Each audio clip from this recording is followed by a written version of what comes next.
Good morning student. आज हम करेंगे क्लास 9 का सिविक्स का फर्स्ट चैप्टर जिसका नाम है डेमोक्रेसी। आज हम डेमोक्रेसी टॉपिक पढ़ेंगे। डेमोक्रेसी पढ़ने से पहले आपको पता होना चाहिए कि डेमोक्रेसी का हिंदी में मीनिंग क्या होता है। तो सबसे पहले आप देखेंगे डेमोक्रेसी का हिंदी में मीनिंग। डेमोक्रेसी को हिंदी में कहते हैं लोकतंत्र। लोकतंत्र से ही आपको पता चलता है कि लोकतंत्र मीन्स लोगों का शासन। ओके, अब डेमोक्रेसी जो है वो दो ग्रीक वर्ड से बना है। टू ग्रीक वर्ड्स, वो है डेमोस एंड क्रेटिया। डेमोस का मतलब होता है पीपल, लोग, और क्रेटिया मीन्स पावर, उनकी शासन, लोगों का शासन। तो डेमोस एंड क्रेटिया से बना है डेमोक्रेसी। अब आपको पता होना चाहिए कि डेमोक्रेसी होती क्या है। तो democracy is the form of government. ये एक तरह की सरकार है in which administration of the country is run by the representatives. ये जो सरकार होती है, इसमें जो प्रशासन होता है देश का, वो चलाता है कौन? Run by the representatives. जो हमने अपने प्रतिनिधि चुने होते हैं वो उस प्रशासन को चलाते हैं। Who are elected by the people. और वो जो रिप्रेजेंटेटिव्स होते हैं उनको किसने चुना होता है? इलेक्टेड बाय द पीपल, लोगों के द्वारा ही वो चुने हुए होते हैं। ठीक है, यानी कि हमारा जो देश है, जो डेमोक्रेसी होती है, डेमोक्रेसी एक ऐसी सरकार है जिसको लोग जो हैं वो एक प्रतिनिधि चुनते हैं और उसके द्वारा जो है वो प्रशासन जो है प्रतिनिधियों द्वारा जो है उनसे सरकार बनती है और उनके द्वारा चलाया जाता है। अब आपको पता है कि प्रतिनिधि हम कैसे चुनते हैं? हम अपना लीडर कैसे चुनते हैं? वोट डाल के। इलेक्शंस होते हैं, ठीक है, हर 5 साल बाद क्या होता है? इलेक्शंस होते हैं। और फिर इलेक्शंस में जिसको ज्यादा वोट मिलते हैं, जहां पर मेजॉरिटी होती है, वो रिप्रेजेंटेटिव जीतता है। ठीक है, फिर वो हमारा रिप्रेजेंटेटिव बन जाता है। तो वैसे ही जो इलेक्शंस होते हैं, इलेक्शंस में वो जीतते हैं। अब इलेक्शंस का आपका अलग से टॉपिक है, अलग से चैप्टर है, उस टाइम हम उसको पूरी तरह से पढ़ेंगे कि क्या प्रोसीजर होता है इलेक्शंस का और उसमें क्या क्या होता है। अब अभी हम पढ़ रहे हैं डेमोक्रेसी। तो डेमोक्रेसी जो है वो भी दो तरह की होती है। First is direct democracy and second is indirect democracy. पहले हम देखेंगे इन दोनों में डिफरेंस क्या है। पहले पढ़ेंगे डायरेक्ट डेमोक्रेसी। डायरेक्ट डेमोक्रेसी में क्या होता है? People directly participate in the affairs of the state. जो लोग हैं, लोगों की डायरेक्ट पार्टिसिपेशन होती है जो भी काम होते हैं देश के उसमें।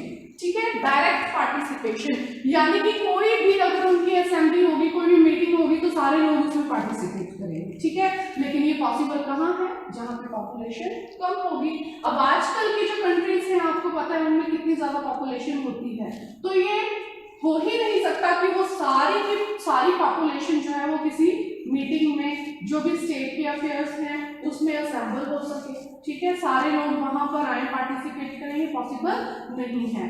तो ज्यादातर देशों में जो है वो इनडायरेक्ट डेमोक्रेसी जो है वो पाई जाती है क्योंकि पॉपुलेशन कंट्रीज की ज्यादा होती है। इसीलिए जो डायरेक्ट डेमोक्रेसी है वो सिर्फ कुछ ही स्टेट्स में है। जैसे कि this system exist only few cantons of Switzerland. Switzerland में है और कुछ स्टेट्स यूएसए की वहां पर है। ओके, अब हम आते हैं इनडायरेक्ट डेमोक्रेसी पे। इनडायरेक्ट डेमोक्रेसी में क्या होता है? People do not directly take part in the affairs of the state. जो लोग हैं वो देश के किसी भी मीटिंग में, जो भी स्टेट के अफेयर्स होते हैं उसमें वो डायरेक्टली पार्टिसिपेट नहीं करते क्योंकि ये पॉसिबल नहीं है इतनी सारी पॉपुलेशन का पार्टिसिपेशन होना। पीपल इलेक्ट देयर रिप्रेजेंटेटिव्स, और क्योंकि लोग जो है इतनी सारी पॉपुलेशन पार्टिसिपेट नहीं कर सकती, तो हम लोग क्या करते हैं? अपना एक चुनते हैं, इलेक्ट करते हैं रिप्रेजेंटेटिव फॉर अ पीरियड, एक समय के लिए। अब ये पीरियड आपको पता है, जब हम इलेक्शंस होते हैं, इलेक्शंस में कोई जीता है तो वो कब तक शासन करते हैं? 5 साल तक। तो वो है एक पीरियड। ठीक है, तो जो लोग हैं वो अपना रिप्रेजेंटेटिव चुनते हैं एक समय के लिए, for a period, if they do not work according to the wishes of the people. लेकिन वो रिप्रेजेंटेटिव जो चुने गए हैं वो अगर लोगों की इच्छा अनुसार काम ना करें, wishes wishes of the people and for their welfare, और लोगों के वेलफेयर के लिए अगर काम नहीं करते हैं, they are changed at the time of next election. तो अगले इलेक्शंस में हम क्या कर सकते हैं, उनको चेंज कर सकते हैं। अब हम चेंज कैसे कर सकते हैं उनको, जब दोबारा इलेक्शंस होंगे तो हम लोग सेटिस्फाई नहीं होंगे उन रिप्रेजेंटेटिव से, क्योंकि इलेक्शंस के टाइम आपने देखा है क्या होता है, जो इलेक्शंस में खड़े होते हैं लोग, वो क्या करते हैं, बहुत सारे वायदे करते हैं उस टाइम, हम ऐसा करेंगे, हम वैसा करेंगे, लेकिन जब वो ये काम नहीं करते हैं तो लोगों में एक रोष पैदा हो जाता है कि अरे उन्होंने तो ऐसे वायदे किए थे लेकिन किया तो उन्होंने कुछ भी नहीं। तो हम लोग क्या कर सकते हैं, उनको अगले इलेक्शंस जब होंगे तो हम क्या करेंगे, उनको जीतने ही नहीं देंगे। अब हम उनको जीतने कैसे नहीं देंगे, थ्रू इलेक्शंस, यानी कि हम उनको वोट नहीं डालेंगे, ठीक है।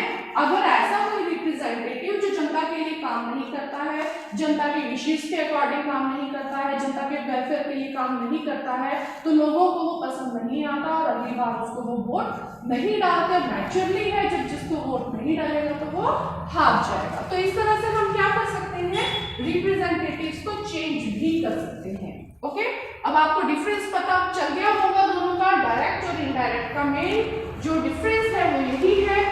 डायरेक्ट में आपने याद रखना है कि लोगों की डायरेक्ट पार्टिसिपेशन होती है, और इनडायरेक्ट में आपने याद रखना है कि लोगों की डायरेक्ट पार्टिसिपेशन नहीं होती।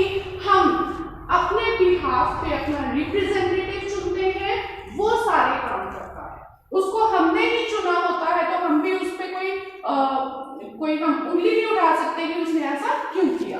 ओके, अब हम देखते हैं डीमेरिट्स और मेरिट्स डेमोक्रेसी के।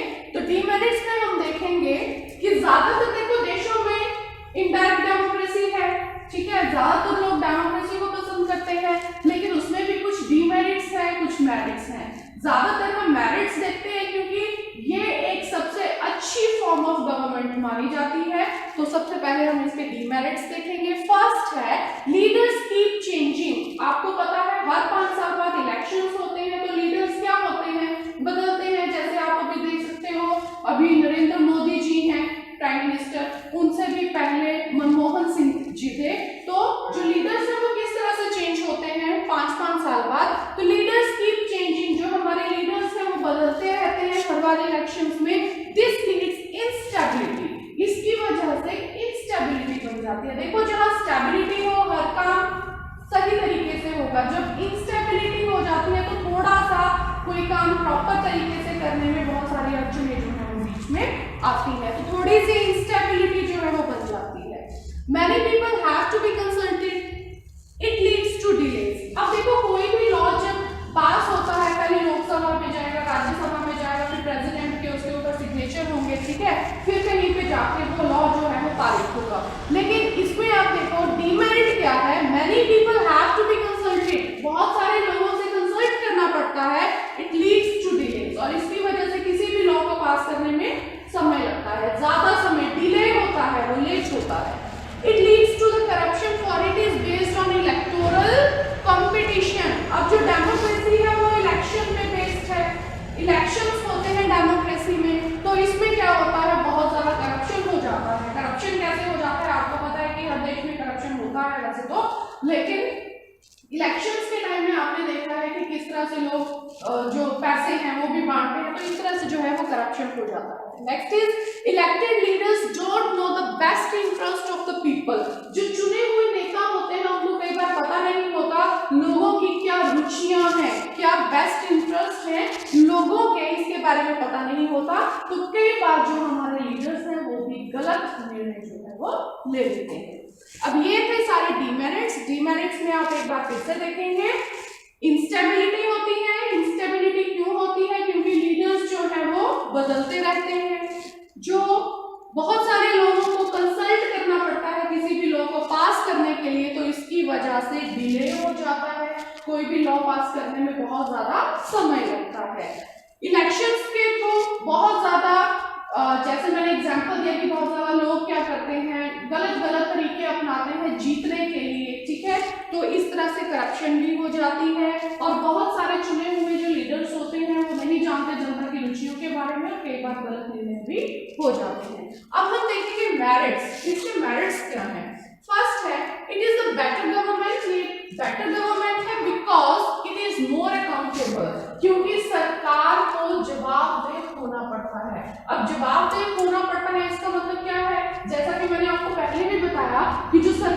है सरकार वादे करती है इलेक्शंस के टाइम पे, तो उसको वो वादे पूरे करने पड़ते हैं, ठीक है। लोगों के प्रश्नों का जवाब देना पड़ता है, ठीक है। तो अकाउंटेबल मीन्स जवाबदेही, कि जो भी वायदे किए हैं वो पूरे नहीं किए तो लोगों को हमें उसके लिए आंसर भी देना पड़ेगा कि अगर काम नहीं हुआ तो क्यों नहीं हुआ, ठीक है।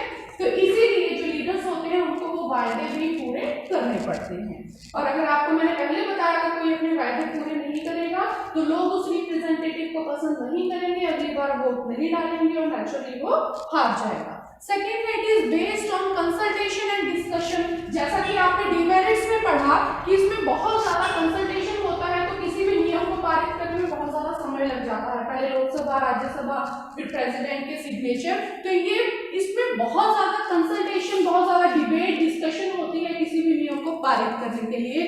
तो ये भी इसका एक मेरिट है कि ज्यादा कंसल्टेशन होगी तो क्या होगा, रिजल्ट अच्छा आएगा।